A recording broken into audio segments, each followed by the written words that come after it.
함께 성경을 공부합니다. 오늘은 창세기 40장 두 관원이 꿈을 꾸게 되고 또 그 꿈을 해석하는 내용을 소개하는 그 장입니다. 애굽의 술 맡은 자와 떡 굽는 자란 누구를 의미하는가? 이 술 맡은 자라고 하는 히브리어는 마슈케라고 하는 말인데 마시다의 뜻 샤카에서 파상이 된 말입니다. 다른 사람으로 하여금 술을 마시게 하는 자를 의미합니다. 단순히 음료수를 준비하는 사람이란 의미를 벗어나서 왕의 옆에서 직접 술을 따라주면서 희중두는 신하를 가리킨다. 또 떡 굽는 자는 요리한다는 뜻을 가진 아파에서 유리한 말로 애굽 왕궁에서 떡 굽는 신하를 가리킨다. 그러니까 실질적인 먹는 것을 옆에서 시중을 들고 하는 일이라면 왕에게 있어서는 굉장히 중요한 역할이기도 하죠. 굉장히 측근이죠. 믿을 만한 사람이죠. 두 간원장의 범죄는 어떤 것이었는가? 유대 랍비 요나단의 탈굼 여기에 의하면 두 관원장은 왕의 음식에 독약을 넣었다. 그리고 발각됐다는 거예요. 물론 이것은 하나의 가설에 불과하지만 당시 시대상으로 보면 전혀 불가능한 말도 아니다. 이 두 직책은 왕의 생명과 직접 관련이 되어 있기 때문에 음모가 빈번한 궁중에서 왕이 절대 신임하던 자들만이 이 직책을 맡았다. 니에미아도 한때 페르시아 왕실에서 이런 관직을 맡은 일이 있었다. 술 맡은 관원장을 니에미아도 했었죠. 떡 굽는 자는 어떤 사람인가? 왕의 음식을 만드는 책임자.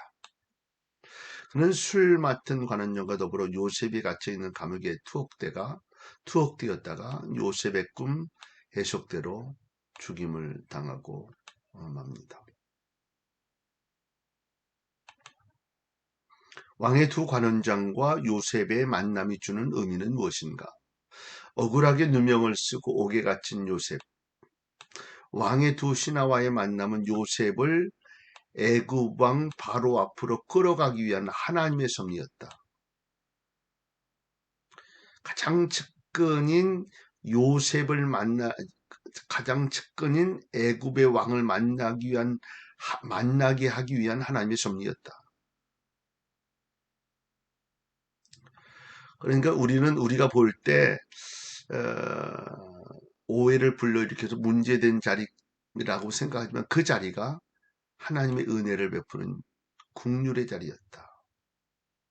이것을 통해서 뭘 이루냐면 야곱의 가족뿐만 아니라 이스라엘 민족을 살리고 역사하는 그런 하나님의 계획과 섭리를 이루는 축복의 자리가 되어지는 것이죠. 술 맡은 관원장의 꿈의 내용과 그에 대한 요셉의 해석을 말하라. 포도나무에 세 가지가 있으며 그 가지에서 싹이 나고 꽃이 피어 포도송이가 익었다. 술 맡은 자가 그 포도를 따서 즙을 만들어 왕에게 주었다. 이 꿈을 사흘 안에 바로 왕이 술 맡은 자의 직책을 회복시켜 줄 것에 대한 예언으로 해석이 됩니다. 과연 꿈의 해석대로 3일 후에 직책을 회복하게 되어졌고 왕의 음료를 다시 감당하게 됩니다. 그러나 술 맡은 관원장은 요셉의 부탁을 잊어버리죠. 요셉의 부탁이 뭡니까? 나는 잘못이 없다라고 합니다. 내가 그렇게 한 것이 아니다 라고 이야기하는 것을 만약에 나가게 되면 그런 이야기를 좀 해달라라고 하는 그런 요셉의 부탁을 까마득히 잃어버리게 되죠. 물론 이것도 하나님의 섭리 가운데 있는 내용입니다. 떡 맡은 관원장의 꿈과 요셉의 해석을 말하라. 흰떡새 광주리가 그의 머리 위에 있는데 새들이 그 광주리 안에 있는 식물을 다 먹어버립니다. 이 꿈은 떡 맡은 자가 3일 안에 바로에 의해 죽임을 당하고 그 머리가 나무에 달리며 새들이 그의 고기를 뜯어 먹을 것이라 라고 하는 것을 가리키는데 정말 3일에 그는 죽임을 당하게 됩니다. 바로의 생일이었다고 그러죠. 그 다음에 이제 그 내용을 또 소개를 하는데요. 감옥에서 죄 지은 두 간원을 받드는 요셉의 생활은 어떤 교훈을 주는가? 죄인으로 간수가 된 요셉이 또 죄인을 섬기는 모습은 그리스도의 봉사의 정신을 나타낸다. 요셉의 생활은 어떤 장소에서 무슨 일을 하든지 최선을 다하는 삶이 성도의 올바른 생활 태도임을 보여준다. 그러니까 성도는 어디에서든 무슨 일을 하든 최선을 다해야 한다. 그 일로 인하여 하나님의 영광을 나타나기 때문이다. 꿈의 해석은 하나님께 있지 아니하니까 라고는 요셉의 말은 어떤 사실을 강조하는가? 이방신을 섬기는 두 간원에게 하나님의 성화를 나타내며 여호와 하나님만이 참신임을 증거하고 있다. 요셉의 이와 같은 용기와 신앙, 하나님께서 요셉과 함께 하시기 때문에 가능했다. 그러니까 하나님이 함께 하신다는 게 무서운 일이요. 모든 일을 감당할 수 있도록 이루신다. 당당해질 수 있고요. 여기서 우리들은 하나님을 진실히 섬기며 사는 자의 용기와 긍지를 볼 수 있다. 성도들은 신앙인의 긍지를 갖고 어떤 상황에서도 떳떳하고 용기 있게 복음을 전해야 한다. 그리스도의 향기를 풍기는 것이 성도들이다. 이처럼 꿈의 해석이 하나님께 있다는 요셉의 신앙은 하나님의 주권과 능력과 사랑을 온전하게 드러내면서 그의 영광을 높이 높이 찬양하는 감사의 고백이었다. 하나님은 분명히 살아계시고 능력으로 역사하시는 분이며 하나님 한 분 외에는 그 어느 신도 참신이 아님을 선포하고 있는 거죠. 누구에게? 이 두 관원에게 하나님의 살아계심을 전하는 거예요. 득이하거든. 그러니까 이제 개혁 개정 전에 개혁판에서는 득이하거든, 일이 잘 되거든 그런 말이에요. 개혁 개정 일이 잘 되거든 이렇게 표현. 일이 잘 되어 형통하게 되면 나를 기억해 달라는. 복직하게 되면 요셉 자신을 기억해 달라는. 누구에게 얘기하는 겁니까? 술 맡은 관원장에게.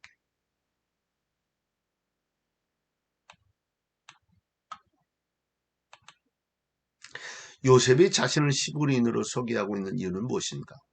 시부린이란 명칭의 문자적 의미는 건너온 자. 이 시부리 아브라함 요때부터 이 시부린의 호칭이 아브라함이 건너왔다 해서 그때부터 시부린으로 호칭이 되어지고 이스라엘의 조상이 아브라함이 되는 거죠.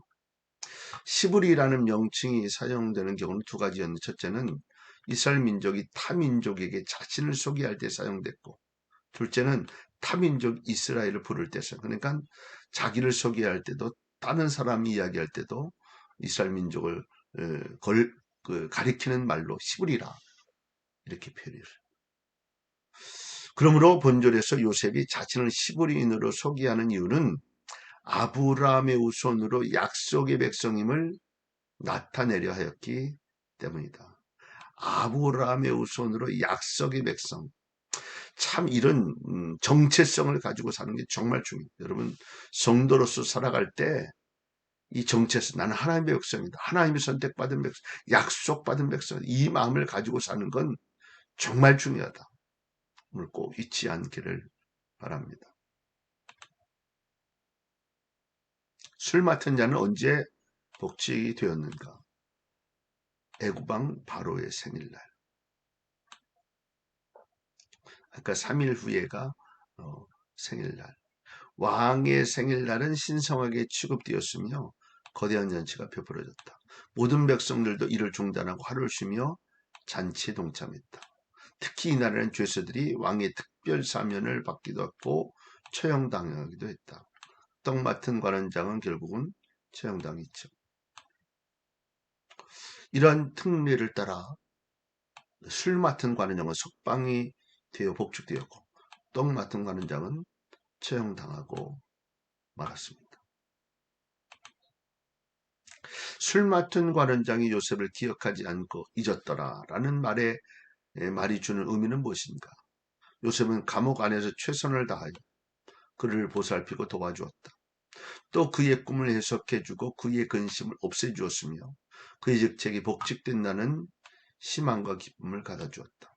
그러나 술 맡은 관원장은